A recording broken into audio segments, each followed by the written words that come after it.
তো আজ সকাল সকাল ঘুম থেকে উঠে এটিএম থেকে টাকা তুলে নিয়ে আসলাম। Hello guys, welcome to my business page. 3 মাসে ব্র্যান্ড বানানোর চ্যালেঞ্জের আজকে 3 নম্বর দিন। তাই বের হয়ে পড়লাম নতুন কিছু করার জন্য। তো আজকে আমার সাথে আছে আমার বেস্ট ফ্রেন্ড ইয়াসির। তার সাথে চলে গেলাম এটিএম থেকে টাকা তুলে আনার জন্য। কারণ আজকে নুরাইন মার্ট ফেসবুক পেজের জন্য নতুন স্টক আসবে। টাকা তোলার পর একটু ঘোরাঘুরি করলাম। তারপর শুনতে পারলাম আমাদের নতুন প্রোডাক্ট চলে আসছে। এরপর এগুলোকে গাড়ি থেকে নামাইলাম। তো এখন চলেন নতুন কি কি প্রোডাক্ট আসছে সেটা আপনাদেরকে আনবক্সিং করে দেখাই। তো দেখতেই পারতেছেন 100% মেহগনি কাঠের তৈরি দেওয়াল ঘড়ি। এটা আমাদের স্টকে অ্যাভেলেবেল আছে।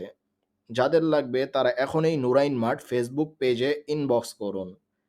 এবং 3 মাসের মধ্যে আমি কি পারবো এই ব্র্যান্ডটাকে দাঁড়া করাতে সেটা দেখার জন্য অবশ্যই ফলো করে রাখুন। ধন্যবাদ।